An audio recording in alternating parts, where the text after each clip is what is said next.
Bonjour, je viens aujourd'hui répondre à toutes les questions que vous me posez sur mes disques, mes DVD et en fait tout ce parcours qui a été fait depuis longtemps maintenant.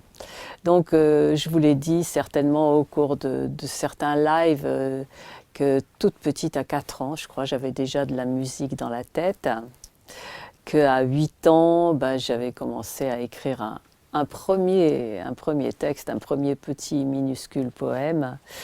Et à 14 ans, donc, j'ai commencé à écrire d'autres petits textes. Mais c'est à 19 ans que j'ai uni les deux, les musiques qui venaient dans ma tête et les paroles. Voilà. Donc à 19 ans, ça devenait beaucoup plus clair que j'allais chanter et que j'allais écrire mes propres chansons. Ça a été un long parcours. Et je vous avais dit aussi précédemment certainement que dans ma famille, on ne pouvait pas dire voilà, je veux chanter, quoi. C'est pas un métier. Donc j'avais choisi un métier artistique quand même, qui était visagiste, esthéticienne et visagiste. Donc tout ça après le bac et les années de fac, etc. Et donc j'étais très contente dans tout ça, d'être dans la vie active. Mais j'avais toujours mes musiques dans la tête, j'avais toujours ces chansons. De temps en temps, j'allais chanter dans des cabarets, rarement quand même, parce que le matin, il fallait quand même aller travailler et que je rentrais tard dans ces cas-là. Ou alors, il y a une époque où j'ai beaucoup répété avec un groupe de musiciens, avec 2 filles d'ailleurs, 2 musiciennes. Je sais que je rentrais à 4 heures du matin et puis après, il fallait partir vers 8h30 pour aller travailler, donc c'était un petit peu délicat. Donc je ne me voyais pas du tout tout abandonner pour chanter. Je ne voyais pas comment faire tout ça.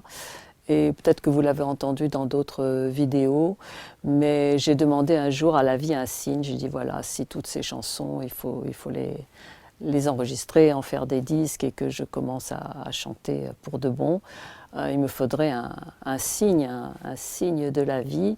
Et à l'époque, il y avait beaucoup d'entreprises qui licenciaient les gens, enfin qui les mettaient au chômage à 90%. Et je m'étais dit, bon, ben ça c'est bien, ça pourrait faire une année sabbatique où je pourrais mettre en place un nouveau spectacle. Et donc cette chose-là ne s'est pas du tout produite, puisqu'à la place de ça, j'ai été nommée directrice de la maison anglaise pour laquelle je travaillais à Paris. Et pendant une année, donc, j'ai dirigé cette marque de produits de beauté.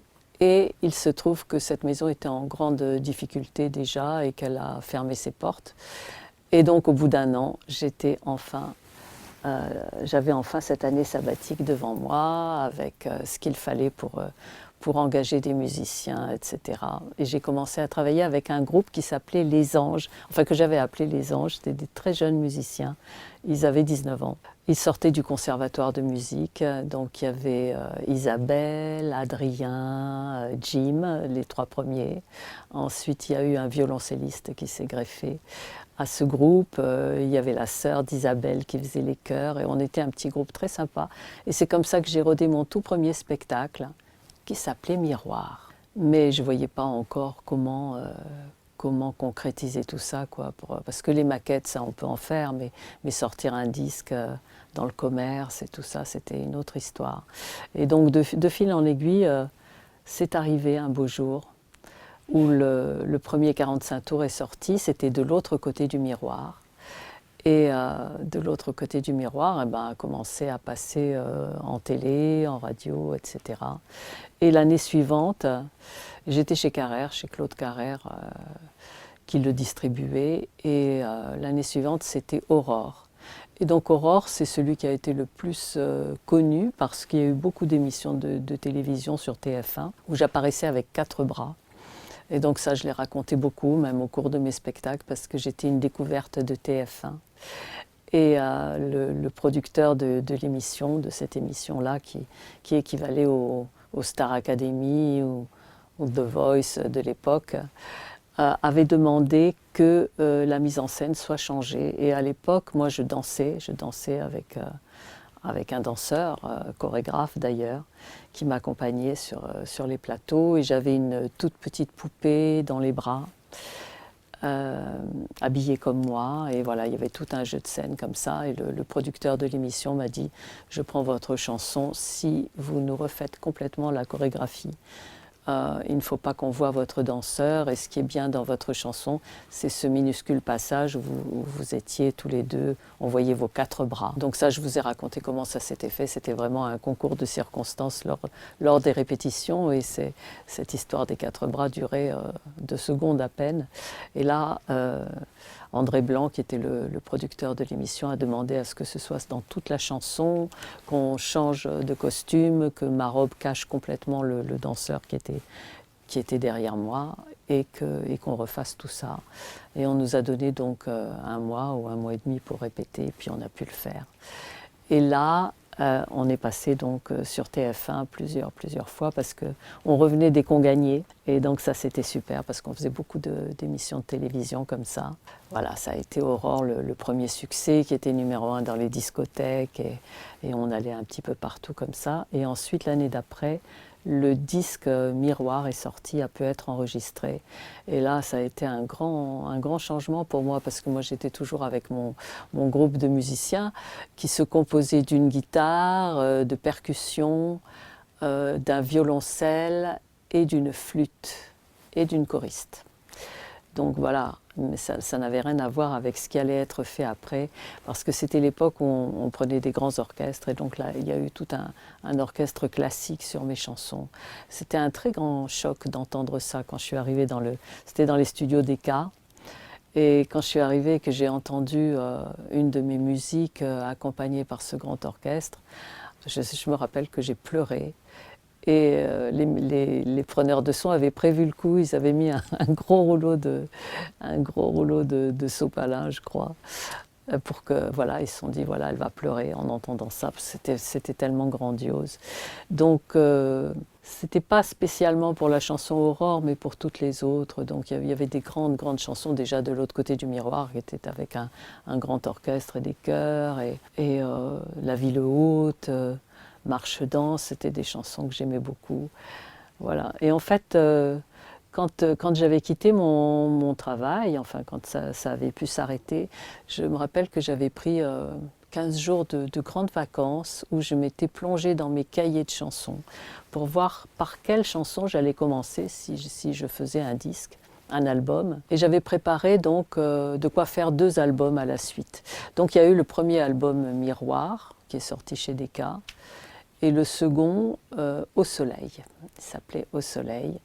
Et donc dans ce deuxième album, il y avait un titre en particulier, Le Guerrier, qui est passé aussi en télé, je ne sais plus où. J'avais une petite fille, donc c'était plus la petite poupée, mais c'était une petite fille qui chantait avec moi. Elle m'avait demandé d'ailleurs, elle m'avait dit, j'ai fait une chorégraphie sur ta chanson, et donc voilà, je l'avais écoutée, elle avait 8 ans. Et ça a été quelque chose de très important parce qu'en plus on est allé sur la scène de l'Olympia lors d'un spectacle spécial pour les discothèques, et on a pu chanter ce titre-là, et peut-être même un autre. Et cette petite fille était très contente parce qu'elle était déjà artiste à 8 ans. Les enfants aimaient beaucoup ce que je faisais parce que c'était un des premiers spectacles visuels puisque ça bougeait beaucoup, il y avait des gestes. Et à l'époque, les chanteurs venaient en télé soit statiques, soit avec une guitare, mais il n'y avait pas de choses visuelles. Et moi, j'étais la première, le premier clip, quoi. Le premier clip. Il n'y avait pas de clip encore à l'époque, vraiment. On les filmait. On les filmait comme ça, en train de chanter dans un studio ou lors d'une émission de télé. Donc oui, il y avait les Scopitones avant, oui c'est ça, mais moi j'étais pas de cette époque-là, j'étais après. Et donc ce deuxième album, Au Soleil, il a été suivi par un enregistrement qui n'était pas un album, qui c'était une cassette, L'Habitant du cœur, où il y avait des petites chansons. Des petites chansons dont je n'avais pas fait les paroles. C'était une amie à moi, Marie-Odile Bodenamer, qui écrivait des poèmes très très beaux et que j'avais mis en musique. Et au moment où j'avais eu envie de les chanter, j'avais eu l'idée d'écrire toute une histoire autour, tout un conte. Donc un conte musical. Et ça a été une belle aventure tout ça parce qu'on l'a enregistré dans un tout petit studio avec Daniel Tuan, mon chorégraphe qui était aussi ingénieur du son et qui l'est toujours. Et donc on avait été, on avait mis une bonne journée, je crois, à enregistrer tout ça avec des comédiens qui faisaient les voix des différents personnages. C'était très très joyeux. Et dans ces chansons, elles étaient presque a cappella, il y avait des bruitages, il y avait des petits sons de cloches. C'était vraiment des ambiances et ça plaisait beaucoup, je me rappelle. On a fait de la télé aussi avec ça. Je crois le seul musicien qui a été à mes côtés pour un titre, c'était un musicien arménien qui jouait de la flûte, mais de la flûte arménienne, je crois. Donc c'était très très particulier, avec un son très profond. Mais vraiment, c'était un disque à part, qui n'a pas été un disque d'ailleurs, qui s'est retrouvé être un disque longtemps, longtemps après. Et donc tout de suite après, il y a eu Le long du fleuve Amour. Donc Le long du fleuve Amour, c'est un album spécial parce que ça marquait la fin d'une collaboration avec le garçon avec lequel j'étais et duquel je me séparais à ce moment-là. Et donc je ne savais pas du tout comment continuer. Et il y avait eu déjà plusieurs arrangeurs sur mes albums. Le tout premier, Miroir, c'était Adrian Vioque Lorenzo. Le deuxième, il en avait fait la moitié, Au soleil. Et il y avait eu Philippe Roued. Le troisième, je vous ai dit, c'est moi qui avait orchestré tout ça. Et le quatrième, donc, c'était Gilles Villeroy. Et Gilles Villeroy, il a apporté une touche très spéciale parce que c'était un musicien de hard rock en plus. Donc il mettait des choses très spéciales sur mes chansons. C'est un disque que j'aime beaucoup, Le long du fleuve Amour d'ailleurs, qui s'est baladé dans le monde entier, qui a été beaucoup programmé sur les réseaux Radio France, de toute la France. Mais pas tout de suite, c'était après. C'était quelques temps après. Le long du fleuve Amour, il y a des chansons très fortes aussi là-dedans, mais c'était vraiment un disque voilà, de changement complet. Et tout de suite après, il y a eu Kéroël. Et Kéroël, là, c'est Rémi Sarrazin qui avait fait tous les arrangements. Et je me souviens que j'allais chez lui du côté je crois, de Ménilmontant et qu'on travaillait tous les deux. C'était le début des ordinateurs. Et je ne comprenais rien à ce qu'il faisait avec ses ordinateurs, mais il a fait tous ces arrangements, c'est devenu un spectacle sur la scène du théâtre du Lucernaire, et quand ça a été bien rodé, j'ai pu l'enregistrer. Et donc je raconte tout ça dans mes livres d'ailleurs, comment tout ça était très surprenant, la manière dont les choses se mettaient en place, la manière dont les partenariats se faisaient, comment on me proposait d'un seul coup un studio pour enregistrer, comment les musiciens arrivaient, comment les arrangeurs arrivaient. Et Kéroël, pour moi, c'est le disque qui m'a le plus ému, parce que vraiment, j'entendais les musiques quelquefois en pleine nuit, je recevais les paroles comme ça, c'était très très fort. Et il y a beaucoup beaucoup de titres que j'ai longtemps chantés, comme Tourne la roue, qui fait partie de cet album-là, comme Le vainqueur, bien sûr, qui est un titre phare, comme Branché sur le bon secteur, Ne doute pas qui s'est baladé aussi un petit peu partout. Et oui, c'est un disque très très puissant, et si vous avez besoin de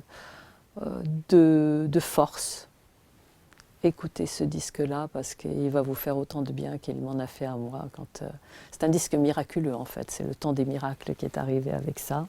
Alors il est sorti en 33 tours, et il est sorti après en CD. Donc il a fait le pont parce que les CD commençaient à arriver sur le marché, et donc c'était le premier CD. Et ouais, Kéroël, vraiment, c'était quelque chose, quoi, ce disque-là. Alors ensuite, il y a eu Les Esprits de la Terre. Les Esprits de la Terre, il est particulier parce que c'est les chansons que j'ai chantées sur la scène de l'Olympia. Et c'est un disque qui parle des 4 éléments. Donc il y a Les Esprits de la Terre qui parlent des arbres. Et je me souviens d'une très belle histoire de mon fils qui était bébé. À l'époque, il avait pas 2 ans. Il avait 1 an et demi peut-être, ou 1 an 3/4. Et il arrive à la répétition, il était dans les bras de son papa qui venait me chercher, la répétition pour l'Olympia. Et il entend les esprits de la terre qui dit stop, humains, nos frères, nous sommes des arbres centenaires. Ce sont les arbres qui disent qu'ils en ont assez d'être coupés, qui veulent vivre, quoi. Et tout petit, il me dit, maman, elle a marre la terre, elle en a marre. Et il pleurait parce qu'il trouvait que c'était, voilà, les arbres étaient tristes. Et donc voilà, c'était une très belle chanson. On avait fini le spectacle avec ça, avec toute une mise en scène, avec des chœurs d'enfants, etc. Donc il y a la terre, l'eau, l'air et le feu, bien sûr. Et il y a des chansons qui parlent de tout ça. Donc une chanson qui s'appelle l'eau, une chanson qui s'appelle le feu, une chanson qui s'appelle l'air. Et c'était un spectacle très joyeux, celui de l'Olympia. Je l'ai en vidéo, il faudrait qu'un de ces jours je le mette en DVD. Je ne l'ai jamais fait. Par contre, la bande-son existe et c'est sorti par la suite sur un coffret qui s'appelle Les Grandes Scènes, où il y a donc l'Olympia en CD. Il y a un Casino de Paris 2001 en vidéo. Il y a le tout premier spectacle Miroir, la première fois que j'ai chanté à Paris au Théâtre Adiard, qui maintenant s'appelle le Théâtre de la Tour Eiffel.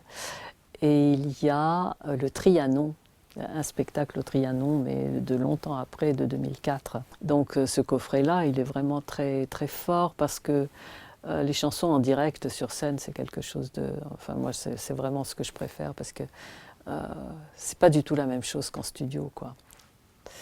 Voilà, mais c'est sûr que les disques jockeys dans les discothèques, ils préfèrent les albums studio.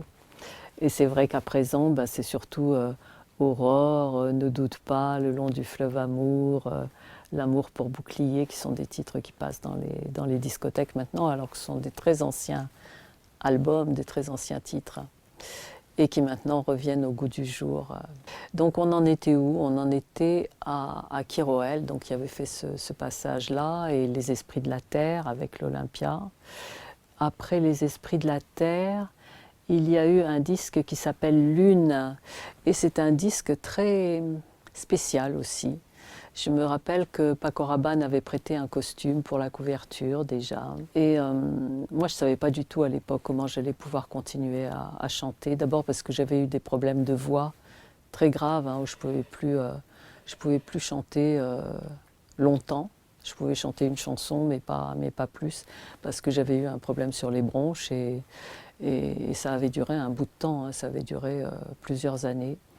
Et là, je m'étais dit, bon, je m'étais décidée à ce que tout change.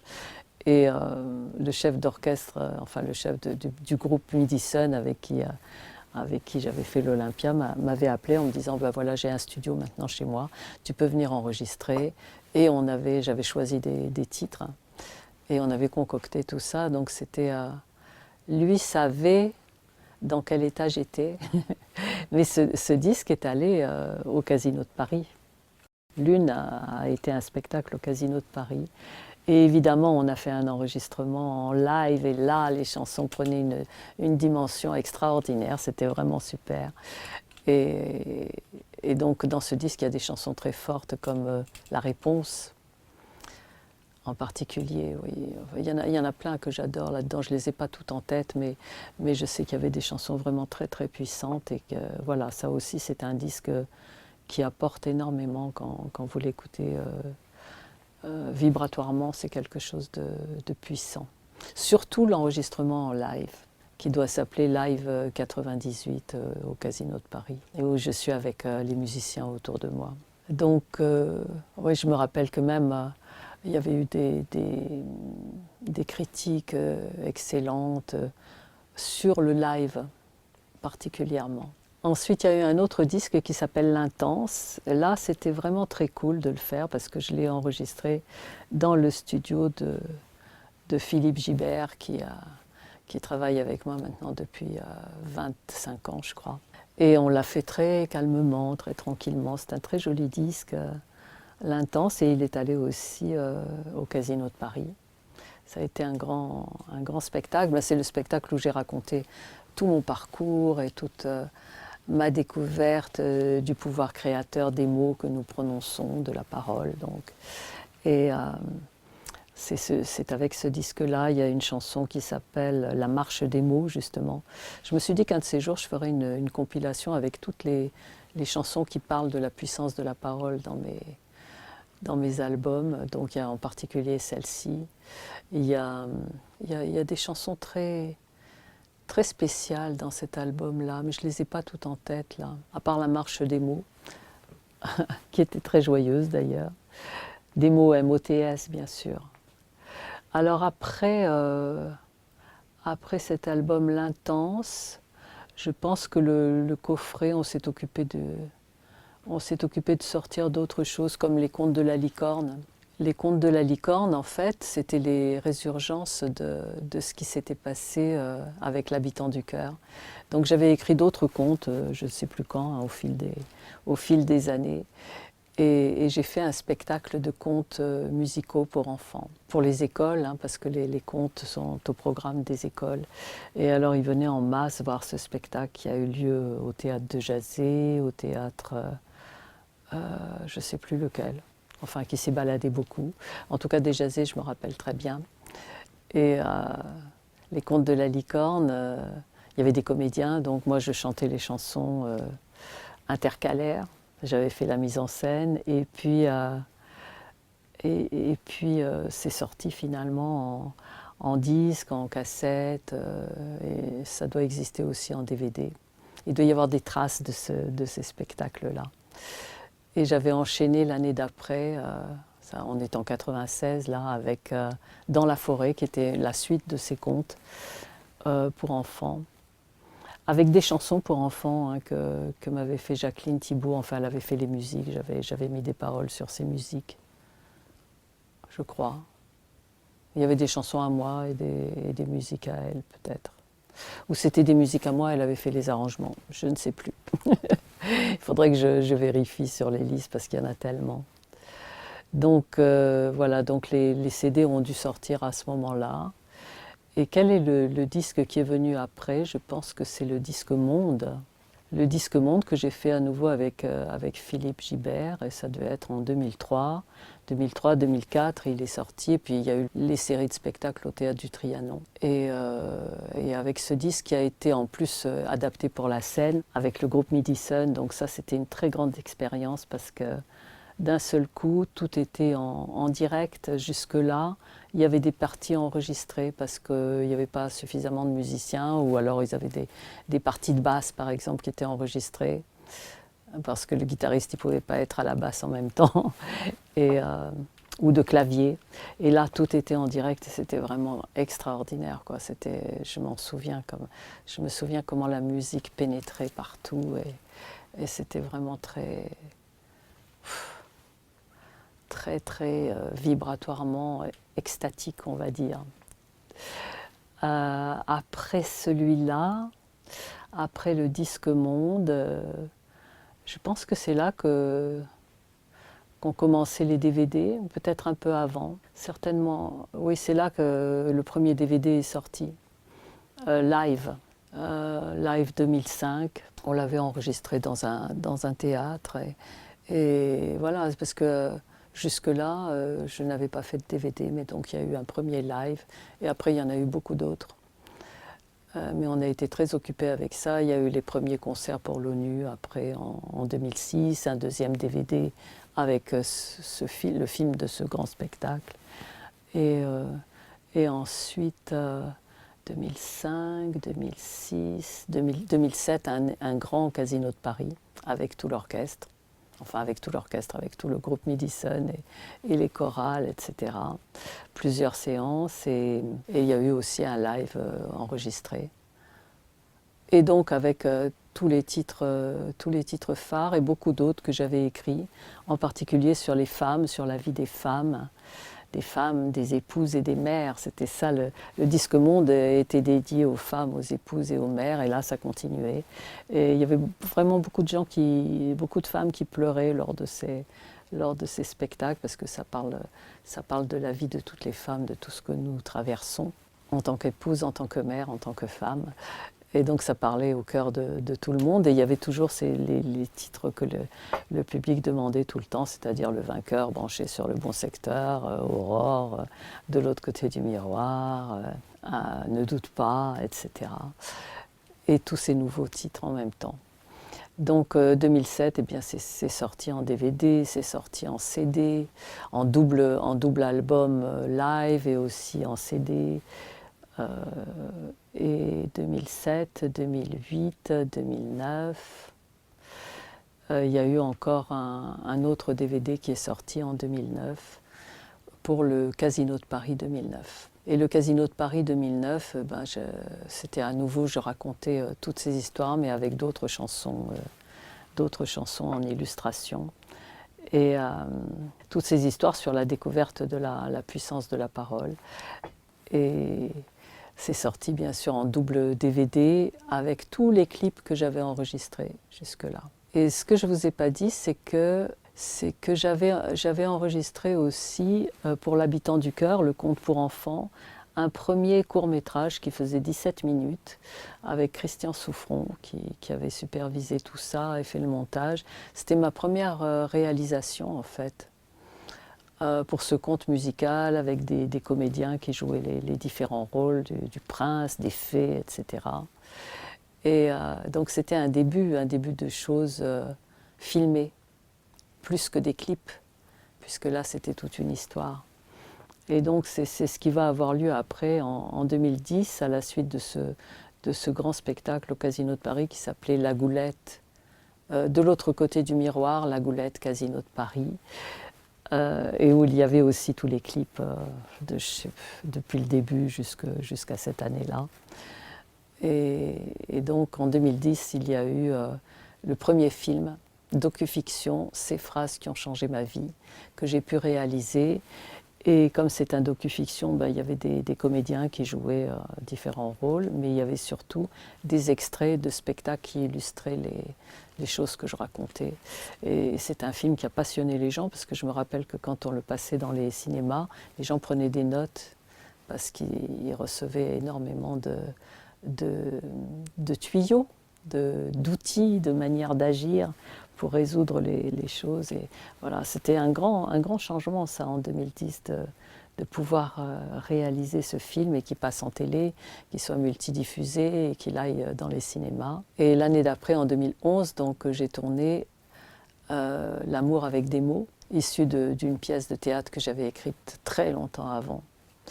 Voilà, parce que quelquefois, la vie fait qu'on va chercher des choses qu'on a faites il y a très longtemps et qui sont dans un tiroir.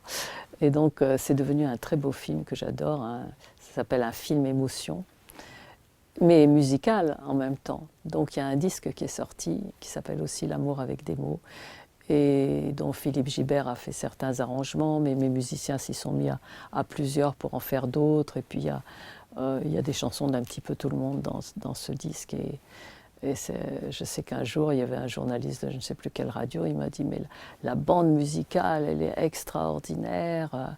Il était très, très sensible à ça, que ce film soit illustré de façon très musicale et très joyeuse. Donc L'amour avec des mots, ça c'était en 2011, il est sorti en 2012.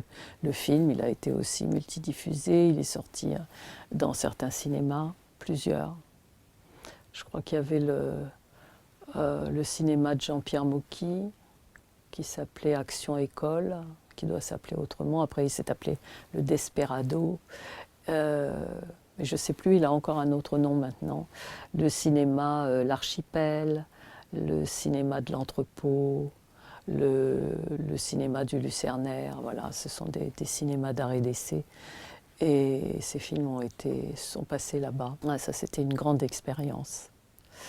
Donc L'amour avec des mots. Et ensuite, là, on est en 2012 et il y a eu un autre Casino de Paris que j'ai fait avec la musique de la garde républicaine qui est rentrée dans le spectacle, la chorale et la musique. Et à l'occasion de ce Casino de Paris, un disque est sorti qui s'appelle Goulettoise et qui raconte donc mon enfance à la Goulette, le port de Tunis, et qui raconte beaucoup d'autres choses sur mes souvenirs d'enfance et de préadolescence.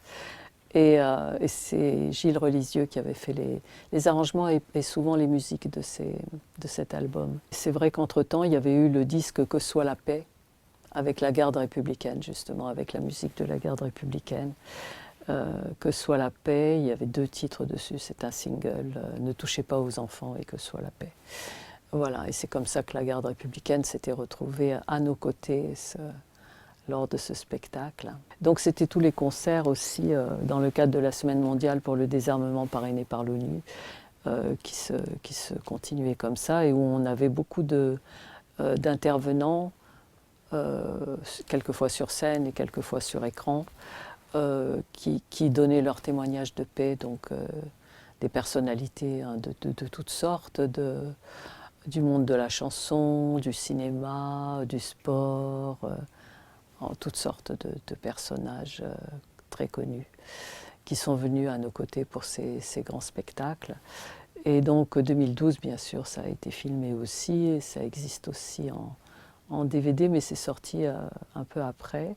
Après tout ça, après 2012, j'ai voulu tout changer. Je voulais vraiment ne plus chanter tout le temps ces titres qu'on me demandait tout le temps. Et j'ai dit, on va faire tout neuf. Et donc j'ai écrit vraiment toutes nouvelles chansons sur les flammes jumelles, sur cette fameuse légende que Platon racontait qu'au commencement des temps, nous étions créés mâles et femelles à la fois. Nous avions 4 bras et 4 jambes, et ça rappelait un peu cette histoire des 4 bras qui était au tout début de ma carrière. Et donc c'était tout un spectacle avec plein de chansons d'amour, bien sûr, la rencontre de ces flammes jumelles. Et je disais, voilà, au cours de ce spectacle, elles vont enfin se retrouver parce que la légende disait qu'on a tous été créés comme ça. On avait 4 bras, 4 jambes, on était dans un œuf cosmique. Et comme l'unité était faite entre le masculin et le féminin, ces êtres-là avaient une puissance illimitée, mais que les dieux ont été jaloux ou effrayés. Ils se sont dit, ils vont venir nous détrôner. Et ils ont dit, non, le seul truc à faire, c'est de les séparer, de mélanger tout le monde et de les répandre sur la surface du globe. Et comme ça, ils vont passer des vies et des vies et des vies à se chercher pour trouver leur flamme jumelle. C'est comme chercher une épingle dans une botte de foin. Donc ça racontait ça, et je disais au cours de ce spectacle, la rencontre va avoir lieu. Donc en même temps, ça faisait une sorte de guérison pour tout le monde, de retrouver son autre énergie.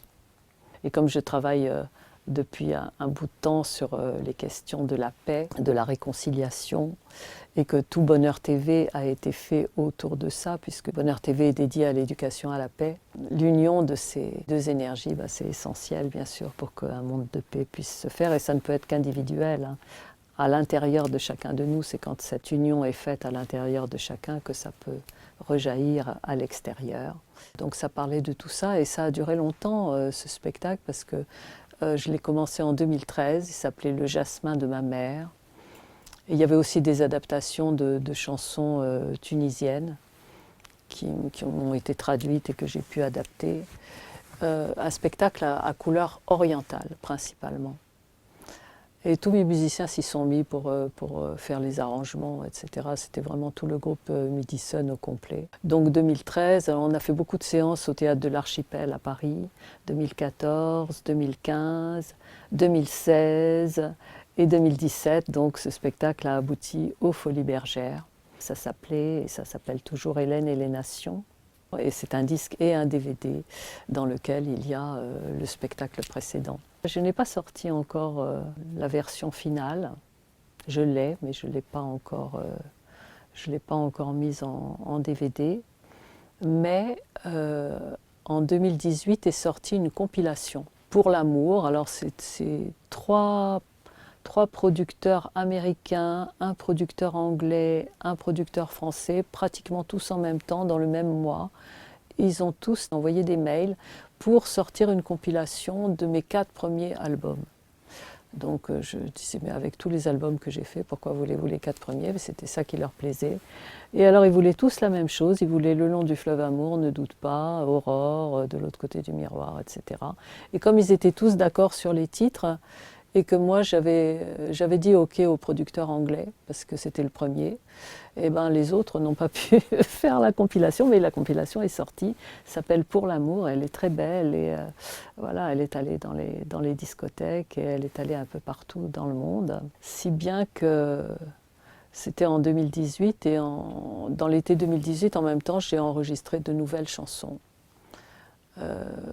C'était la suite de ce que j'avais commencé à faire pour les Folies Bergères avec un titre qui s'appelle Mon chat m'a dit. Donc j'ai terminé l'écriture et l'enregistrement de plein de nouvelles chansons. Et il y a un autre disque donc, qui est sorti l'année d'après, qui s'appelle Mon chat m'a dit. Et que cette année, j'ai pu enregistrer en live, donc dans un petit théâtre, au moment où tout le monde était confiné d'ailleurs. Mais on l'a fait sur scène avec 2 musiciens, donc j'ai pas pris toute l'équipe et on a pu faire ça. Et ça sort maintenant. C'est un CD-DVD live, ça s'appelle Live 2021. Voilà, ça c'était pour vous retracer tous ces enregistrements. Alors bien sûr les films, il faudrait qu'on fasse une autre séance pour tout ça parce qu'il y en a beaucoup, il y a beaucoup de documentaires, il y a beaucoup de programmes qu'on a fait pour Bonheur TV, mais ce sera l'objet d'une autre vidéo. Donc je vous dis à la prochaine fois. À bientôt. Bonjour, je viens aujourd'hui répondre à toutes vos questions, toutes les questions que vous me posez par message, par SMS, de toutes les manières sur les réseaux sociaux. Voilà, vous voulez savoir comment tout ça est venu, comment toute cette partie de ma création s'est faite. Et donc, voilà, je vais vous raconter comment ça a commencé. En fait, j'ai commencé à chanter professionnellement en 1977 avec la sortie de mon premier disque, De l'autre côté du miroir. Et le premier livre est sorti en 1993. Donc, beaucoup de temps s'était passé entre les deux. Et c'est vrai qu'entre 2 concerts, à partir de je ne sais pas quelle année, je vais dire peut-être 84 ou 85, j'avais commencé à enseigner des choses que je découvrais au fur et à mesure et qui pouvaient aider tout le monde. Donc en fait, je testais quand ça marchait plusieurs fois, et bien je commençais à en parler. Et comme je me suis toujours intéressée à la puissance de notre subconscient de toutes les manières et que j'avais étudié différentes choses, et bien petit à petit, les expériences ont fait que j'ai pu transmettre tout ça. Et donc le premier livre est sorti, la première personne qui m'avait dit que je devais écrire un livre, eh bien c'était mon mari, je ne sais pas si on était déjà mariés d'ailleurs, je ne sais pas si mon fils était déjà né. Vraiment, je ne me rappelle plus bien de tout ça, mais la seule image que j'ai dans l'esprit, c'est qu'on était dans un escalator et il m'a dit « tu vas écrire un livre ». Moi, j'avais aucune envie d'écrire un livre, donc j'ai mis tout ça de côté. Et le temps a passé, et en fait, ce qui s'est passé après, c'est que j'ai fait l'Olympia. Et c'est juste après l'Olympia que je ne savais pas du tout comment continuer ma carrière de chanteuse, parce que mon fils était petit, il avait à peine 2 ans.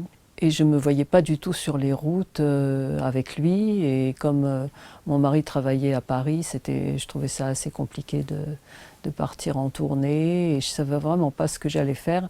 Et il se trouve que j'avais près de moi un jeu de cartes. C'était un jeu avec des anges. Et j'ai tiré une carte au hasard. Et la phrase disait « Il est temps maintenant d'écrire tout ce que tu as traversé d'un point de vue spirituel, toutes tes expériences, tout ce que tu as traversé pour en arriver là, et tu vas trouver tout de suite un éditeur. » Et ça m'a fait vraiment beaucoup rire, parce que trouver un éditeur à l'époque, c'était très compliqué. Déjà, c'était très compliqué de trouver un producteur pour les chansons, une maison de disques, etc. Donc trouver un éditeur, vraiment, c'était pas du tout dans mes projets, ni dans ma pensée. Mais comme c'était un jeu des anges, je me suis dit, il faut peut-être faire attention à ça. Et c'était les vacances, je crois que c'était le mois d'août. Je suis partie à la campagne, on avait une maison à la campagne. Et vraiment, je me suis mise à écrire à ce moment-là. Et j'avais à peine écrit 30 pages qu'un ami a téléphoné en me disant « Qu'est-ce que tu fais en ce moment? J'ai vu ton spectacle à l'Olympia. C'était super et tout, qu'est-ce que tu fais maintenant? Tu pars en tournée? J'ai dit pas du tout, je suis en train d'écrire un livre. Et il m'a dit mais c'est quoi? J'ai dit bah, je raconte tout le cheminement qui était quasi miraculeux, qui m'a amené jusqu'ici, et alors qu'il n'y avait rien de possible et rien de concret. Et que tout avait l'air matériellement impossible. Et voilà, il me dit est-ce que tu as 30 pages? Et je lui ai dit oui, j'ai bien 30 pages. Il m'a dit ben, donne-les-moi parce que moi je suis en contact avec tous les éditeurs de Paris, ce que je ne savais absolument pas, c'était un journaliste, et je vais te trouver tout de suite un éditeur. Ce qu'il a fait. Alors il m'en a trouvé un qui m'a dit non, non, non, il faut écrire une méthode, ça c'est un récit, c'est un roman. Je lui ai dit non, mais c'est quand même c'est un roman autobiographique, c'est une méthode autobiographique et ça va aider tout le monde. Non, non, non, je veux absolument une méthode. Je lui ai dit oui, moi j'ai bien sûr la méthode de tout ce que j'enseigne dans mes ateliers, je peux vous la donner, mais c'était un autre travail, c'était autre chose. Et puis je lui raconte ça donc à cet ami, il me dit oh t'inquiète pas, je vais te trouver un autre éditeur. Et il m'en a trouvé un autre, mais cet autre éditeur était très très pris et donc il n'avait pas le temps de s'occuper de tous les livres qui devaient arriver par monceau dans sa maison d'édition. Et le temps a passé, donc on était là à Noël. Et je me rappelle que mon mari m'a offert encore un livre sur les anges. Et c'était du même auteur que celui qui avait fait le jeu de cartes, hein, c'est Aziel. Et donc je l'ai ouvert au hasard et il y avait écrit l'ange qui trouve les éditeurs. Donc il y avait une prière à faire que j'ai faite. Et j'ai rappelé l'éditeur dans les 2 jours qui ont suivi. Et là je suis tombée sur la secrétaire qui m'a dit mais vous savez, vous n'arriverez pas à le joindre comme ça, l'éditeur en chef, quoi, parce qu'il est très pris, il faut téléphoner à telle heure de la journée, là vous êtes sûr de l'avoir, ce que j'ai fait. Et du coup j'ai eu le rendez-vous, parce qu'il m'a dit oui, oui, je sais, vous étiez à l'Olympia il n'y a pas longtemps, et bien venez, voilà le rendez-vous, j'y suis allée. Et je lui ai dit ce que j'avais écrit, il ne l'a pas lu d'ailleurs, mais il est allé chercher un contrat tout de suite. Et moi, je me rappelle que j'ai rougi énormément, parce que d'un seul coup, je me rendais compte que c'était les suites de cette invocation, quoi, de cette prière que j'avais faite, que j'avais lue, et que c'était comme si les anges avaient œuvré pour ça. Et donc le livre est sorti en 1993. Et je sais qu'un an après, pas tout de suite, parce que d'abord il y a eu beaucoup d'articles dans les magazines, des 4 pages avec couverture, etc., qui racontaient donc tout ce parcours, oui, qui était vraiment très très étonnant, avec la puissance de la parole prononcée et comment les choses se mettaient en place. Et c'était de l'ordre du miracle, hein, on peut dire, pour beaucoup de choses. Et donc c'est ce que je racontais, c'était tout mon parcours, non seulement de chanteuse, mais de femme et de maman, etc. Et donc c'était vraiment, ça parlait à tout le monde parce que c'est l'histoire de toutes les filles, hein, en fait.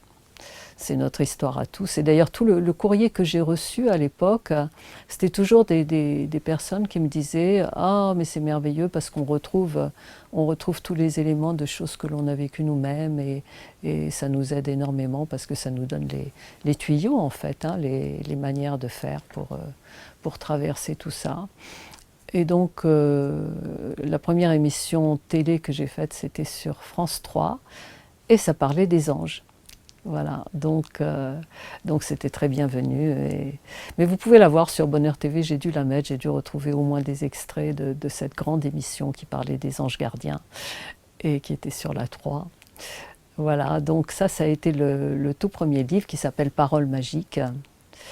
Et ce qu'il faut dire aussi, c'est qu'une de mes amies, au moment où j'allais le faire sortir, elle me dit « mais il faut des illustrations ». Et elle savait que je travaillais déjà avec un jeu de tarot que j'avais créé, que ma nièce avait dessiné. Parce que moi je ne sais pas trop dessiner, mais elle était aux Beaux-Arts, donc elle a fait les dessins comme je le lui demandais. Et c'était un jeu un petit peu particulier avec des phrases, c'est-à-dire que pour chaque arcane du tarot, il y a la phrase positive qui va permettre d'influencer le subconscient dans le sens positif souhaité. Et donc c'est sûr que quand on regarde l'image et qu'on dit la phrase à haute voix, on agit vraiment très profondément sur le subconscient qui comprend très bien les images et qui marche aussi avec le son, avec la parole. Et donc je savais que ça faisait beaucoup de transformations à l'intérieur de nous, hein, de chacun de nous et des personnes qui suivaient mes ateliers et mes stages. Et elle me dit, mais il faut que tu mettes ces illustrations, que tu en mettes au moins quelques-unes quoi, dans le livre. Et j'en ai mis, je sais pas, une à chaque chapitre, quoi.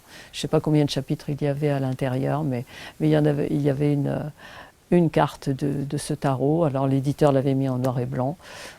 Et c'est sorti comme ça. Et là-dessus, alors je ne sais pas combien de temps après, je vais dans une librairie près de là où j'habitais, hein, c'était à Vincennes.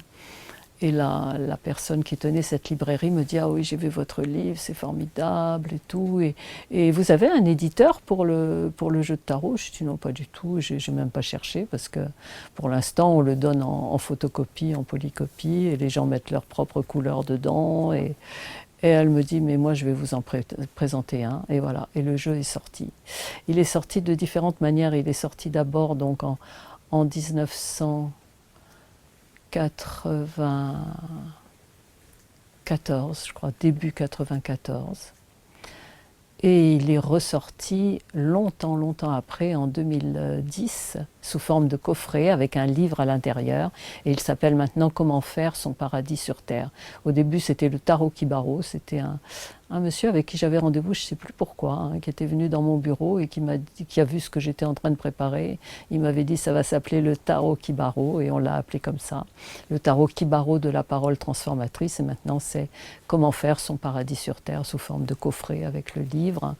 Et le tarot Kibaro de la parole transformatrice, donc avec ses 78 arcanes.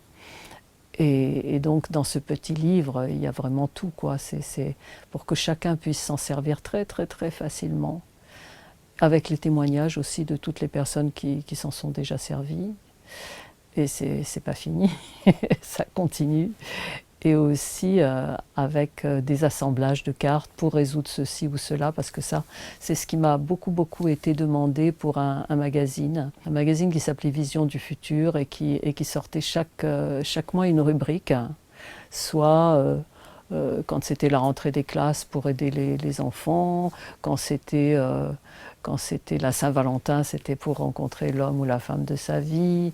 Quand c'était, voilà, pour chaque période, on me demandait des choses. D'ailleurs, la première chose que l'on m'a demandé, la rédactrice en chef m'a dit « Écoutez, la chose dont les gens ont le plus besoin, c'est de l'argent.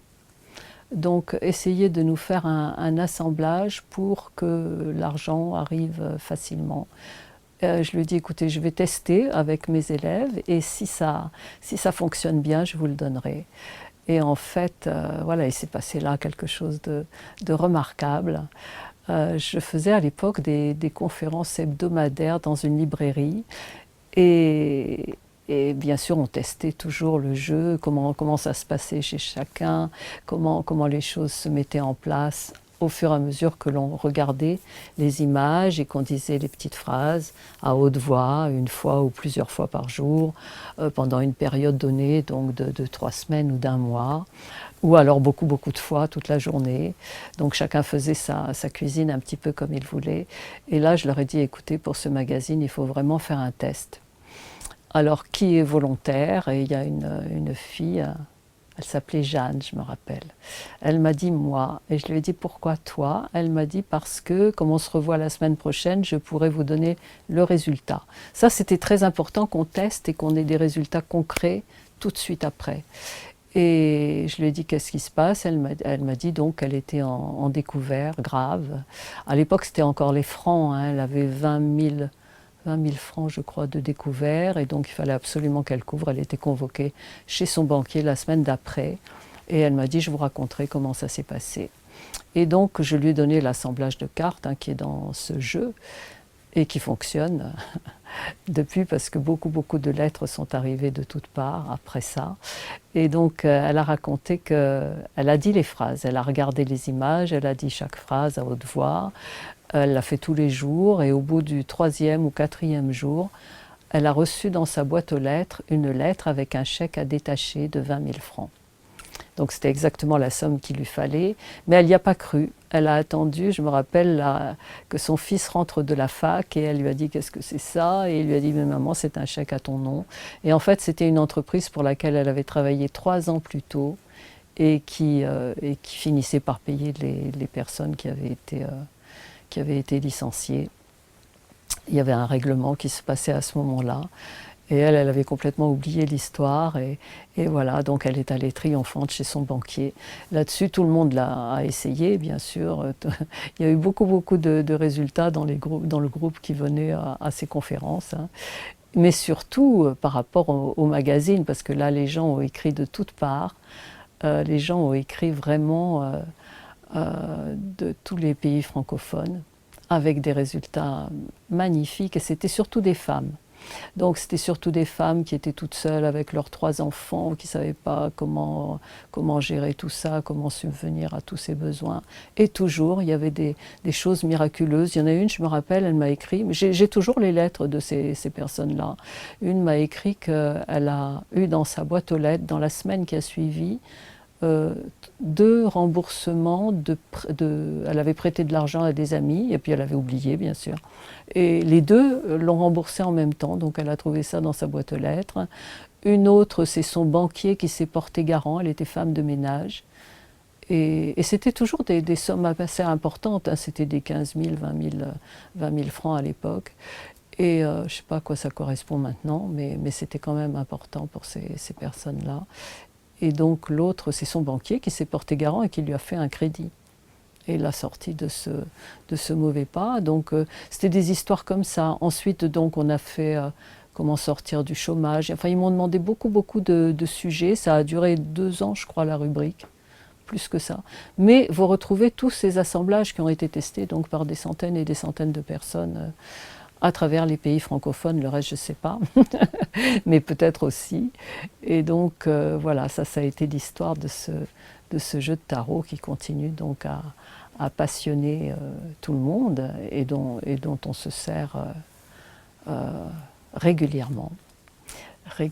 Donc après ce jeu, il y a eu la méthode qui est sortie, qui s'appelle Paroles transformatrices. Donc c'est un livre qui explique déjà la correspondance entre le tarot et l'astrologie. Ça, c'est pour les personnes qui veulent être au courant de tout ça, mais ce n'est pas une obligation parce que la deuxième partie du livre ne parle que de la parole créatrice, que de la parole magique, comme je dis. Les petites phrases en rapport avec ces cartes. Et il y a aussi une séance de relaxation profonde qui est décrite. Et surtout, il y a le jeu de tarot qui est dans le livre, en noir et blanc, et que vous pouvez colorier comme vous voulez, découper, etc. Donc ça, c'est ce qui est sorti en numéro 3. Ensuite, la suite de l'autobiographie, donc de la méthode autobiographique qui s'appelle Ces phrases qui ont changé ma vie. Alors, il faut vous dire que pour Paroles magiques, un film est sorti. Un film est sorti en 2010 qui s'appelle justement Ces phrases qui ont changé ma vie et qui est allé dans certains cinémas et qui est allé en télé, qui a été multidiffusé en télé.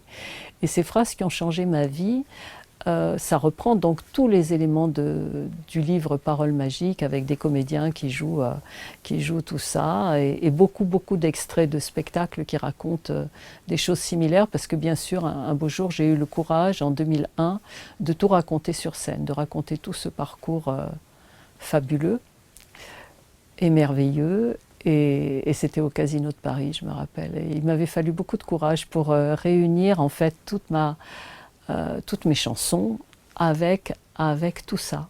Et c'était très important pour moi parce que à l'époque on séparait vraiment les choses, quoi. Il fallait séparer le show business de toute la vie spirituelle, etc. Maintenant, les chanteurs en parlent beaucoup. J'ai entendu encore Soprano hier qui disait que vraiment pour lui, la chanson, c'était quelque chose de sacré.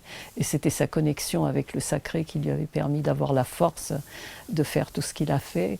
Et donc voilà, moi, en 2001, j'ai eu donc le courage de raconter entre les chansons tout ça.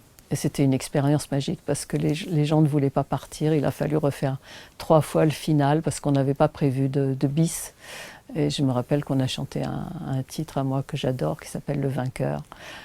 3 fois, 3 fois parce qu'on ne savait pas comment terminer et que les gens ne bougeaient pas, ils ne voulaient pas partir, ça recommençait tout le temps. Et donc il y a eu ce premier film, Ces phrases qui ont changé ma vie, où les gens prenaient des notes, hein, parce que comme il y avait tous les secrets qui étaient donnés dedans, toutes les astuces, toutes les choses qui ne sont pas enseignées à l'école étaient données là.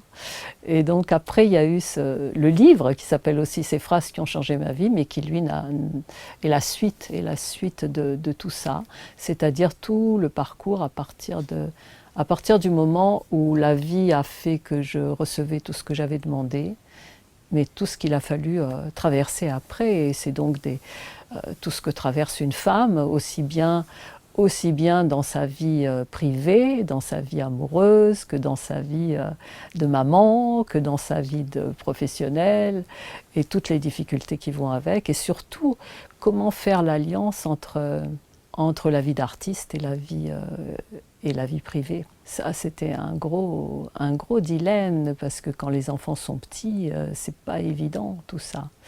Et donc moi j'ai réussi à le faire parce que justement j'ai écrit des livres, j'ai fait des conférences, et c'était des choses qui se passaient beaucoup tranquillement, quoi. Il fallait pas trop être sur les routes, et j'ai enseigné, et donc j'ai pu faire tout ça, et j'ai fait beaucoup de spectacles pour enfants. Donc ça, c'était l'après-midi, et ça allait. Et ça allait, il n'y avait pas trop à veiller la nuit et à être aussi debout très tôt le matin. Donc j'ai pu marier tout ça, mais c'est une question très importante pour les femmes, tout ça. Donc c'est surtout le point de vue des femmes qui est raconté dans ce livre. Alors qu'est-ce qu'il y a? Il y a les difficultés, les phrases trouvées, entendues ou prononcées, et les solutions à chaque pas. Et c'est ça que vous trouvez dedans. Avec les phrases, hein, elles sont dites.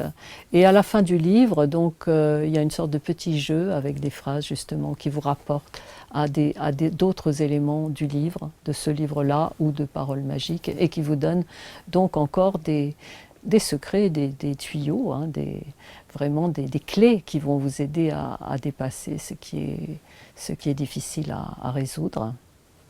Voilà, donc j'ai écrit tout ça, mais je dis toujours que moi je pensais pas du tout que j'allais faire ça, que ça a été sorti de moi, quoi. C'était les gens qui me le demandaient, c'était la vie qui le sortait, qui le sortait par la force des choses, par les rencontres, par tout ce qui se passait justement avec ce que j'enseignais.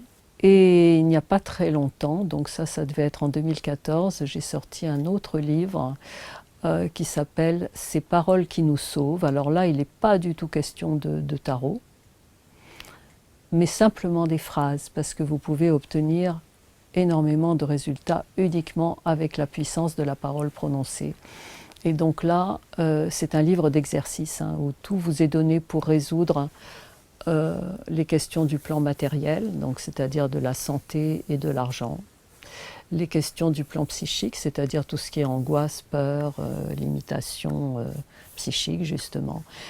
Toutes les questions affectives, donc il y en a beaucoup, et toutes les questions spirituelles et de votre activité et de ce que l'on est venu faire sur Terre, hein, on dit maintenant de notre mission de vie, ben voilà, et de notre activité. Donc c'est ça qui est proposé dans ce livre.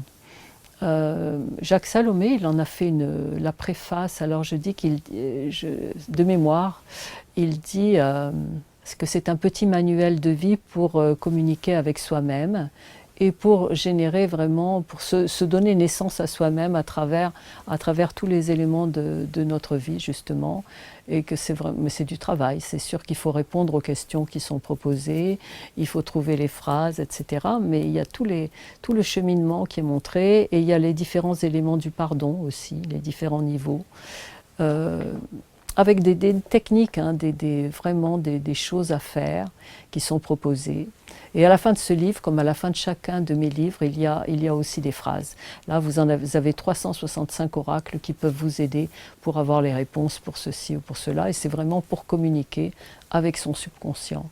Donc, tous ces livres-là, vous avez énormément de clés, de moyens, d'outils pour avancer, pour trouver les solutions, et c'est pour ça que je les ai écrits. Il y a eu par la suite d'autres livres. Alors il y a un film aussi qui allait avec ces phrases qui ont changé ma vie, la deuxième partie de la méthode autobiographique. Ce film s'appelle Le chemin des merveilles. Voilà, mais tout ça, vous pouvez le trouver donc dans la formation, ces données, et dans d'autres éléments, et peut-être sur la chaîne Bonheur TV, vous devez en trouver des extraits.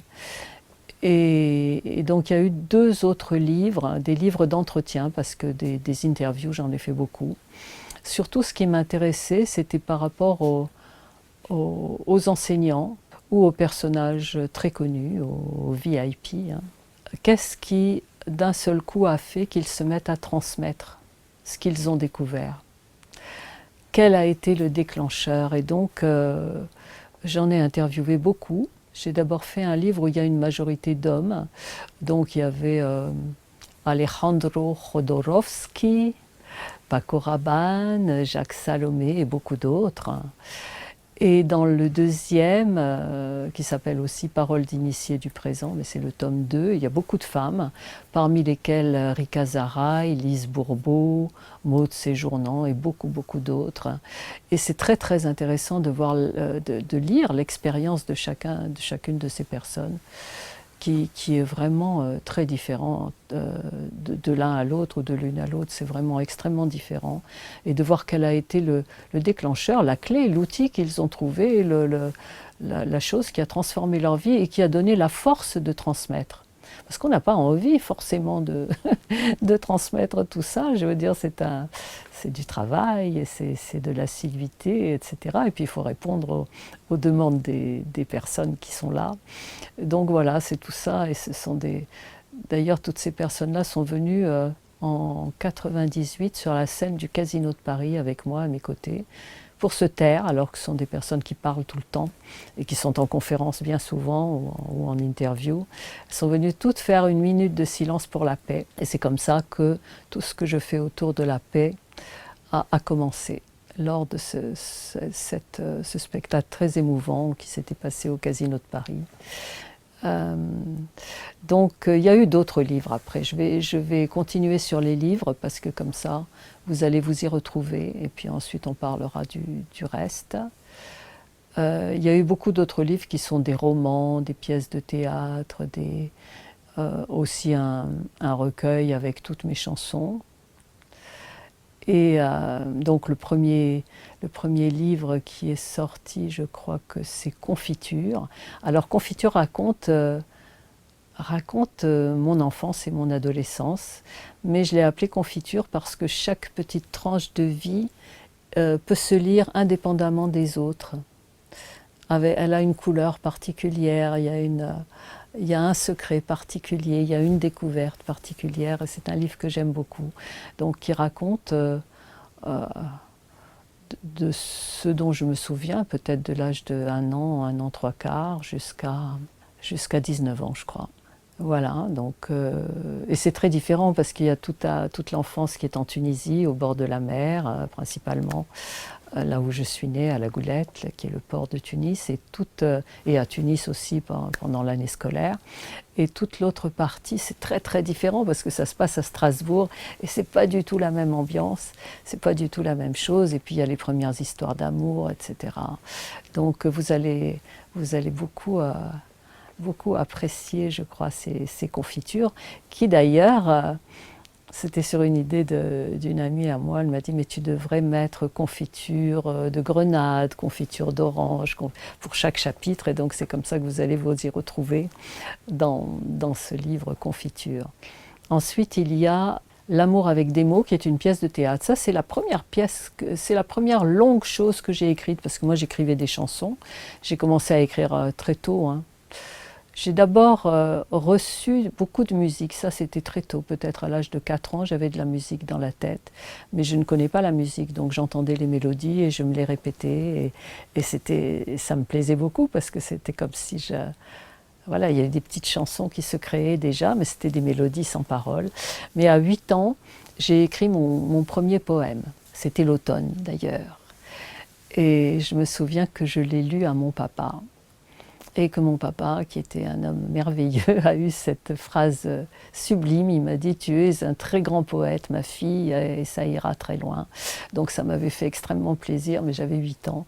Donc j'ai continué à écrire, surtout à partir de l'âge de 13-14 ans, quand je suis arrivée en Alsace, qui est une région absolument poétique et mystérieuse, et donc ça m'inspirait énormément. Et comme c'était un grand changement de venir de la Tunisie, où les hivers, quand il fait 10 degrés, on a déjà très froid, dans un pays où il peut faire moins 25, c'est ce qu'on avait eu la première année, donc voilà, c'était très inspirant tout ça. Et puis la neige, moi je connaissais pas trop la neige, hein. Si je l'avais vue une fois, on avait réussi à faire une boule de neige, une seule, parce que ça fondait tout de suite. Une année, il y avait eu quelques flocons comme ça, mais sinon, on n'avait jamais vu ça, des tapis de neige très épaisse, hein, c'était gros comme ça. Et puis, en hiver, il y avait aussi du verglas, et ça durait très, très, très longtemps, jusqu'à ce qu'il y ait le dégel en avril ou en... Ouais. Ça pouvait durer 6 mois de l'année, cet état de choses où on marchait sur le verglas, et ça faisait crac, crac, crac. Donc tout ça m'avait beaucoup inspiré, donc j'ai beaucoup écrit de poèmes à cette époque. Et je crois que c'est à 19 ans que j'ai commencé à écrire des chansons. Là, j'ai eu envie de marier les deux. J'ai commencé à unir les mélodies avec les paroles. Et donc, je vous parlais de L'amour avec des mots, donc de cette pièce de théâtre. C'était longtemps, longtemps après, peut-être en 1974, hein, je crois. Je l'ai écrite d'un seul coup parce que j'avais retrouvé mon journal intime. Et j'ai écrit cette histoire d'amour qui était dans ce journal, quoi. Je l'ai écrite vite, vite. Il fallait que ça sorte vite. Je me rappelle, comme je travaillais toute la journée, je crois que j'étais pas encore directrice de la marque de produits de beauté pour laquelle je travaillais, mais presque. Et j'avais très peu de temps, mais donc j'écrivais la nuit. Je me rappelle, je ne dormais pas et j'allais travailler le lendemain. Et j'ai réussi en plusieurs nuits comme ça à l'écrire. Et c'est une très belle histoire d'amour qui est aussi devenue un film, qui s'appelle aussi L'amour avec des mots, et que vous allez trouver donc sur Bonheur TV. Donc qui est aussi sorti, qui a été multidiffusé en télé, et qui a près, je sais pas, 289 000 vues sur YouTube actuellement, et qui a été diffusé dans plusieurs cinémas aussi. Voilà, donc L'amour avec des mots, ça a été une grande chose pour moi, parce que c'était pas mon premier film, mais c'était la première fiction. D'ailleurs, c'est pas une fiction, puisque c'est autobiographique également. En fait, moi, je n'invente pas grand-chose, hein. Généralement, ça sort des expériences traversées. Ensuite, il y a eu God Mystère, donc ça, c'est un livre, un gros livre que j'ai écrit, et qui raconte énormément d'autres choses. Mystiques, magiques, miraculeuses, et qui parle aussi de voyages astraux, de choses comme ça. Et voilà, je vais en faire un de ces jours une série télévisée.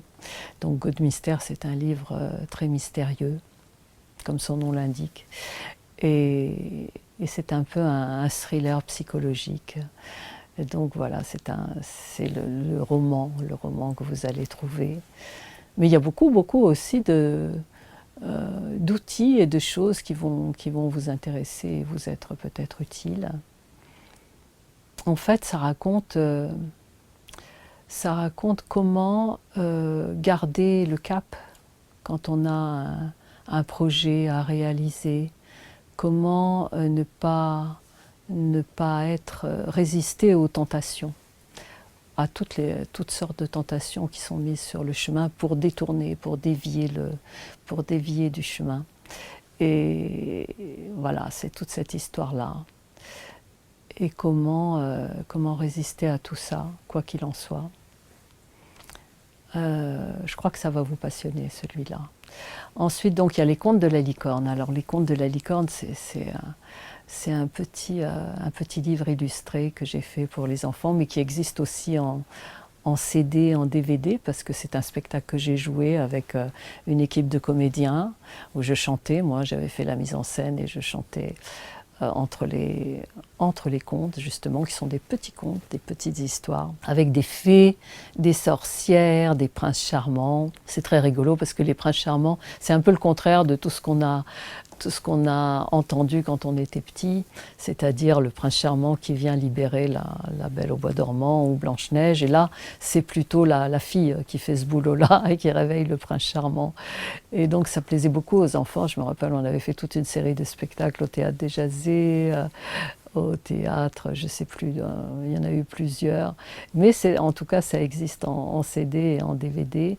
Et pour les fêtes de Noël, c'est sûr que les enfants se régalent avec ça parce qu'il y a de très belles illustrations dans ces contes. Et il y en a un en particulier qui s'appelle Tata Noël. Donc, il y a d'abord l'habitant du cœur. L'habitant du cœur, il a été tourné, c'était ma toute première réalisation. Hein. Il a été tourné avec l'aide d'un réalisateur. C'est un conte qui fait 17 minutes, je crois. Et donc ça, c'était vraiment passionnant de voir comment les images se mettaient en place et tout. Et je l'ai tourné avec des comédiens. C'était la première fois que je faisais ça, il y a très très longtemps. Mon fils était tout petit. Il avait 9 mois, je crois, quand j'ai tourné ça.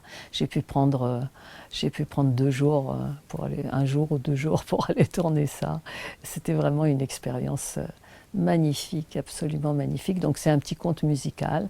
Et bon, il y en a beaucoup, hein, je crois qu'il y en a 7 dans le recueil. Mais Tata Noël, ça je l'ai joué au Casino de Paris, je l'ai joué sur plein d'autres scènes. Je l'ai raconté parce que c'est une histoire, c'est l'histoire justement de notre parole créatrice, c'est l'histoire du premier grand miracle que j'ai fait avec la puissance de la parole et c'était, voilà, vous allez le découvrir, je crois que je l'ai beaucoup raconté, vous allez le trouver sur internet. Et voilà, mais c'est une histoire vraie, ça a le mérite d'être une histoire vraie. Les autres, avec les fées, les sorcières et les princes, c'est d'autres choses. Mais en fait, tous ces personnages représentent nos qualités, nos défauts et comment se servir de tout ça. Voilà. Et ensuite, je crois, l'autre livre dont je ne vous ai pas parlé, c'est un livre qui s'appelle Transcendance et qui est le recueil de tout ce que j'ai sorti en disque, donc des paroles de chansons. Hein. Alors peut-être qu'il y a des paroles de chansons inédites aussi dedans, je ne me rappelle plus bien de tout ce qu'il y a. Mais voilà, c'est là-dedans, dans ce gros recueil. Je crois que j'ai rien oublié. Donc ce dont je voulais vous parler aussi, c'est des formations que j'ai créées. Donc il y en a 3. La première s'appelle Parole créatrice et elle regroupe vraiment beaucoup d'éléments de tout ce que je vous ai raconté là. Donc de méthodes, mais aussi avec des cours audio, des cours vidéo, des séances de relaxation, il y en a plein. Beaucoup d'outils, beaucoup de jeux. Vous avez 4 jeux à l'intérieur. Il y a énormément de choses dans cette première formation. Et maintenant, toutes les personnes qui suivent ces formations, elles sont regroupées sur un groupe WhatsApp et elles peuvent communiquer entre elles et se raconter leurs succès, se demander comment faire ceci ou cela, parce qu'il y a toujours l'expérience des uns et des unes sert aux autres, évidemment, aussi, pour avancer plus vite. Il y a une deuxième formation qui s'appelle le mariage intérieur, donc que je viens de mettre en place, hein, mais là c'est carrément vous assistez à un stage toute une journée, et il y a bien sûr aussi d'autres éléments de séances de relaxation profonde, il y a des livrets, il y a beaucoup de choses dans ces formations qui vous permettent d'avancer plus vite, et puis il y en a une troisième qui va arriver là, je ne sais pas encore comment je vais l'appeler, mais elle va regrouper vraiment toute une série de stages, avec différentes parties, avec justement l'enseignement par rapport au tarot et l'enseignement par rapport au mariage intérieur, à l'enfant intérieur et beaucoup d'autres choses. Donc ça c'est en cours, mais je ne l'ai pas encore sorti pour y accéder. Mais ça va venir, voilà. Qu'est-ce qu'il y a d'autre? Beaucoup de séances de relaxation, ça je vous l'ai dit, et il y en aura de plus en plus. Parce que c'est avec ça qu'on arrive à influencer le subconscient en profondeur. Et donc moi, évidemment, la grande joie, c'est quand vous me racontez tout ce qui s'est passé, tout ce que vous avez pu transformer dans vos vies avec tous ces outils. Et c'est vraiment merveilleux parce que toutes les semaines, il y a un stock de témoignages qui arrivent. Et bon, ben après, je vous parlerai de tout ce que vous pouvez trouver au niveau visuel hein, sur Bonheur TV. Donc, je vous ai parlé de la première minute de silence pour la paix, mais très longtemps après, je crois que c'était en 2006, on m'a demandé de m'occuper des spectacles dans le cadre de la Semaine mondiale pour le désarmement parrainée par l'ONU. Et j'ai fait un tout premier spectacle en 2006 avec plein de personnalités très connues comme ben justement Rika Zaraï, Francis Lalanne, Jean Manson, Enrico Macias, etc. Certains étaient même sur écran. Il y avait Michel Jonas, je me rappelle. Beaucoup étaient là. Linda de Souza même.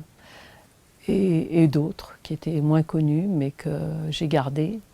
Parce que je ne pouvais pas leur dire, ben, maintenant que les personnes très connues sont arrivées, vous pouvez rentrer chez vous. Donc le spectacle a été très long, il a fait 3 heures. Et pareil, les gens ne voulaient pas partir parce qu'il y avait une telle énergie de bonheur et de paix que j'ai voulu continuer. Et par la suite, donc, on a continué tous les ans à faire des événements, ou des conférences de presse, ou des projections, ou des grands spectacles au Casino de Paris, aux Folies Bergères, avec tout ça. Et ça, vous allez les retrouver sur Bonheur TV, qui est donc la chaîne que j'ai créée pour une éducation à la paix. Et vous pouvez la trouver donc sur Internet, bonheur, BO2NE, HEURE.tv. Et donc là, vous avez donc tous ces spectacles en particulier, bien sûr plein de clips. Vous avez aussi des émissions de radio, hein, beaucoup d'interviews qui ont été faites. Et vous avez plein d'émissions, parce qu'on a fait toute une série d'émissions avec Jacques Salomé. Il y a 12 heures de programme avec Jacques Salomé sur la communication harmonieuse, pour les familles, pour les amoureux, pour les couples, pour les enfants, etc. Et vous avez aussi beaucoup d'autres thérapeutes qui sont venus pour toutes les questions sur les couples, voilà, l'harmonie, comment conserver l'harmonie. Beaucoup d'interviews ont été faites. Sur la puissance de la parole aussi, vous allez en trouver beaucoup. Et puis depuis 2021, donc c'est cette année que j'ai commencé, avec la demande de certains et de certaines d'entre vous. Donc on a fait les jours de la parole créatrice, les jours du mariage intérieur, les jours de l'enfant intérieur, et toujours avec énormément d'intervenants, de thérapeutes, de psychologues, de philosophes, d'enseignants, de toutes sortes. Donc qui chacun apporte leurs outils, leurs différents outils. Voilà pour aujourd'hui. Je vous dis à très bientôt, et puis on en fera d'autres sur le reste, sur les autres branches de Bonheur TV. Bonjour, on va parler aujourd'hui des films et des émissions que j'ai tournées et qui sont visibles toutes sur Bonheur TV. Alors ma première expérience cinématographique, on va dire, s'appelait L'habitant du cœur. Il s'agit d'un conte musical. Et je me souviens que c'était en 1990, mon fils avait 9 mois, et vraiment je ne savais pas du tout comment continuer ma carrière, par quel bout prendre tout ça. Et donc il se trouve que j'avais rencontré Christian Souffron, qui à l'époque avait une petite télé libre du côté de Cergy-Pontoise. Et donc, on s'était parlé, il m'avait dit « mais tu sais écrire les scénarios ?» Je lui ai dit « oui, bien sûr ». Il m'a dit « tu aurais quelque chose à tourner de pas trop long ?» Je lui ai dit « oui, je voudrais tourner un conte musical que j'ai écrit il y a longtemps. » Et donc, il m'a dit bah, « si tu me passes le scénario, on va voir comment on peut le réaliser ». Car lui savait réaliser, bien sûr. Et donc, on a tourné tout ça à Cergy-Pontoise avec mes amis comédiens. Il y en avait plusieurs hein, qui jouaient les fées, le prince charmant, etc. Et puis moi aussi, je jouais dedans. Et donc on a tourné ça en une journée, je me rappelle. C'était vraiment très passionnant, magnifique. Et j'avais forcé les comédiens à jouer en playback parce que le son était parfait, était déjà enregistré pour ce conte musical. Et je leur avais dit, apprenez bien votre texte pour que les phrases tombent pile sur les mots qui sont dits. Et ils s'étaient très bien débrouillés, c'était parfait. Et ensuite, je pense qu'on avait monté ça en une journée ou 2 journées. Voilà, c'était des jours que je prenais comme ça, où je m'échappais, pour aller tourner ce petit conte. C'était merveilleux. Quand on l'a vu réaliser, on était vraiment très heureux. Donc Christian a dit qu'il prenait la réalisation, il se mettait en tant que réalisateur. Et moi, j'étais la metteuse en scène. Voilà. Et donc, après cette première expérience, eh bien, il y a eu les spectacles, il y a eu tout un tas de choses qui ont été faites pour la scène. Et c'est seulement en 2005 que j'ai commencé à écrire des scénarios de clips. Et donc je pense on a tourné un clip qui s'appelle Chaud comme de la laine, où j'avais participé au scénario et on l'a réalisé tous ensemble, enfin le garçon qui chantait en duo avec moi. Et ça a été déjà une première expérience. Ensuite, il y en a eu une autre, c'était Cet amant-là. Donc là, j'avais écrit toute la mise en scène. Voilà, et c'est Philippe Gibert qui réalisait comme aujourd'hui. Et donc, quelques temps après, en 2007, avec Florence Chaumont, donc là, on a eu notre première expérience pour la télévision, avec l'idée qu'on avait eue de faire parler Jacques Salomé, qui est un grand psychosociologue. Et on s'était dit, lui, il s'y connaît dans tout ce qui est communication à travers, dans le couple, dans la famille, etc. Et que ce sont des sujets qui nous passionnaient toutes les deux et qui nous passionnent toujours. Et donc, on l'a fait parler. On nous a prêté la salle de l'entrepôt à l'époque. Et on a pu tourner ça à l'entrepôt. On avait pris donc Philippe, qui est toujours, qui est toujours aux manettes pour la caméra. Et puis il y avait une autre caméra woman. Et donc on avait tourné 2 émissions, je me rappelle, qui sont tout de suite passées sur la chaîne Télif. À l'époque, elles ont été vraiment multidiffusées parce qu'elles aidaient beaucoup les gens. C'était des choses que les gens ne savent pas forcément pour avoir l'harmonie, la bonne entente dans la famille, etc. Et c'était vraiment très passionnant. Donc moi, je lisais les questions des téléspectateurs. Jacques Salomé répondait, et Florence, qui est une journaliste chevronnée, qui travaillait à l'époque à l'YFM, elle le faisait parler aussi. Voilà. Donc ça a donné un style d'émission tout à fait sympathique. Donc ça, c'était en 2007. Et puis le temps a passé et en 2010, d'un seul coup, je me suis dit, c'est le moment, on va tourner ces phrases qui ont changé ma vie. C'est-à-dire que je savais que j'avais suffisamment de matière, de reportages, de spectacles, vraiment de concerts enregistrés pour faire une sorte de docu-fiction. Ce que l'on a fait justement avec des comédiens, on l'a tourné assez rapidement.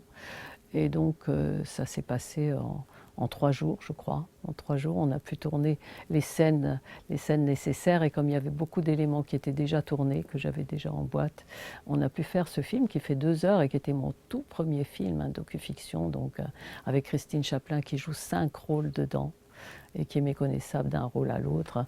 Et avec plein d'autres comédiens, dont Christine Paolini aussi. Et voilà, donc ça a été une grande expérience parce qu'il est passé dans certains cinémas.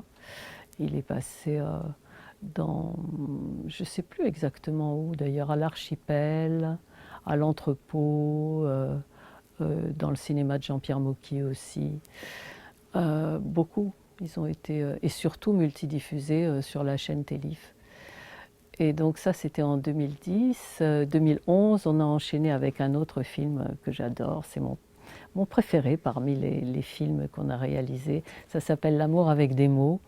Donc c'est une très belle histoire d'amour et c'était toujours avec Christine Chaplin qui avait le rôle principal et Guillaume Clément. Donc une histoire à 2 personnages et vraiment ça a été une expérience extraordinaire. On l'a tourné en 1 semaine. on nous avait prêté une maison. Donc on tournait ça dans ma maison et dans la maison d'à côté, et puis dans des décors naturels autour, dans le bois de Vincennes, etc. Ça a été vraiment une grande aventure. On était très tristes quand ça s'est arrêté, parce qu'on était complètement tous plongés dans cette atmosphère, on n'avait pas envie que ça s'arrête. Et puis par la même occasion, j'avais pu tourner un deuxième documentaire qui s'appelle Le chemin des merveilles, où je racontais la suite de mes histoires extraordinaires à travers mes spectacles, etc. Donc tout ça, c'est visible sur Bonheur TV. Et bien sûr, L'amour avec des mots est passé aussi dans tous ces cinémas que j'ai cités précédemment, et toujours multidiffusé sur la chaîne Télif, comme Le chemin des merveilles aussi. Donc c'était d'un seul coup, j'avais 3 films à mon actif, et j'étais très étonnée, très étonnée. Et on était là en 2012 quand c'est sorti. 2013, donc Christian Souffron, donc, qui s'occupait de la chaîne Télif, m'a dit, tu sais, on en a un peu marre de toujours diffuser les 2 premières émissions de Salomé, il faudrait que tu en fasses d'autres, que tu en tournes au moins 2 autres, 2 ou 3 autres, et on va les diffuser.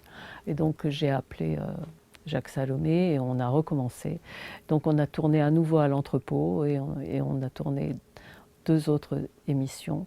Donc la toute première que l'on avait faite s'appelait Réussir sa vie de couple. La deuxième, Le couple et la venue d'un enfant. La troisième, De la rencontre amoureuse à la vie de couple, je crois.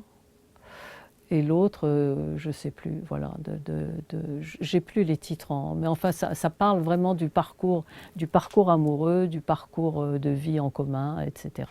Et c'était vraiment des sujets extraordinaires, avec des questions, bien sûr, des téléspectateurs. Et quand on a fait ça, je me suis dit, ce qui serait bien quand même, ce serait de lui faire un film entier qui lui soit consacré. Et on est parti 3 jours dans sa campagne, pour qu'il parle de tout son parcours, de son œuvre, de sa carrière. Et ça a donné une série télé qui a été aussi multidiffusée, donc toujours sur Télif. Et cette série s'appelle Naissance. Et j'en ai tiré aussi un film de 90 minutes, où j'ai pris les moments principaux. Et donc ça aussi s'est passé dans le cinéma de Jean-Pierre Mocky, etc. Voilà. On a refait les cinémas qui nous suivaient. Et ce qui était merveilleux, c'est que les choses se mettaient en place, alors que moi, je n'avais aucune formation par rapport à tout ça, quoi. C'est une amie qui m'a dit, mais il faut que tu demandes le visa pour pouvoir diffuser tes films dans les cinémas. Et puis j'ai appris par un grand réalisateur que c'est assez rare, tout ça. Je l'ai appris récemment. Donc voilà, donc on a pu faire toutes ces choses. Et puis il y a eu bien sûr d'autres émissions qu'on a tournées ensuite, parce qu'on y a pris goût, toujours sur le couple ou la famille. Donc on a d'abord fait l'émission Couple, sortir du scénario de destruction. Ensuite sur le pouvoir de la parole, le pouvoir des mots. Une autre qui s'appelle Vers le couple euphorique, donc ça c'est des émissions que vous trouvez sur Bonheur TV. Et plus récemment, donc des séries entières d'interviews. Les jours de la parole créatrice, les jours du mariage intérieur, les jours de l'enfant intérieur, les jours de l'engagement, et on va faire aussi les jours du paranormal, les jours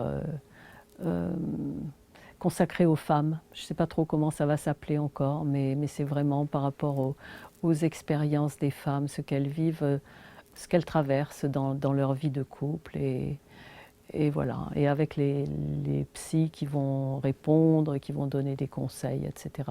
Donc on a toute une série d'émissions prévues, bien sûr, et aussi avec des vedettes du théâtre, de la chanson, du cinéma, qui vont venir nous rejoindre dans ces studios.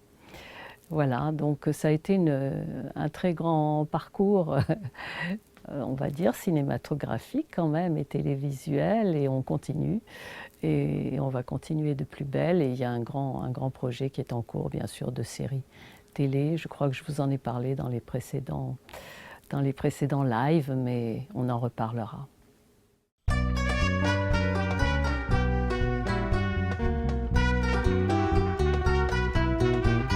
Sur mon cheval blanc, tu m'as hissé, posé devant sur ma taille. Je sens tes bras qui m'enlacent étroitement. Sur mon cheval blanc, tu m'as hissé, posé devant sur ma taille.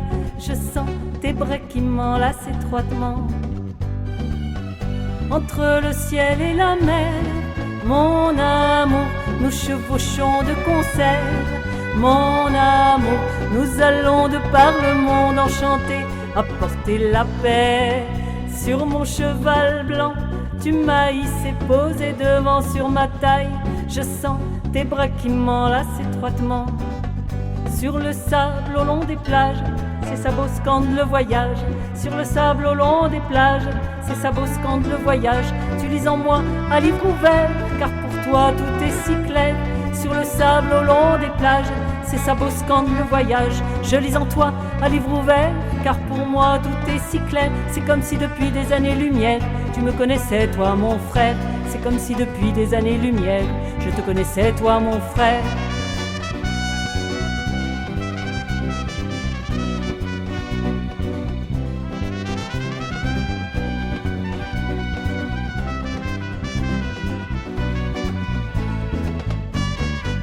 Sur mon cheval blanc, tu m'as hissé, posé devant sur ma taille. Je sens tes bras qui m'enlacent étroitement. Sur le sable au long des plages, c'est ça beau scande le voyage. Sur le sable au long des plages, c'est ça beau scande le voyage. Tu lis en moi à livre ouvert, car pour toi tout est si clair. Sur le sable au long des plages, c'est ça beau scande le voyage. Je lis en toi à livre ouvert, car pour moi tout est si clair. C'est comme si depuis des années-lumière, tu me connaissais toi mon frère. C'est comme si depuis des années-lumière, je te connaissais toi mon frère.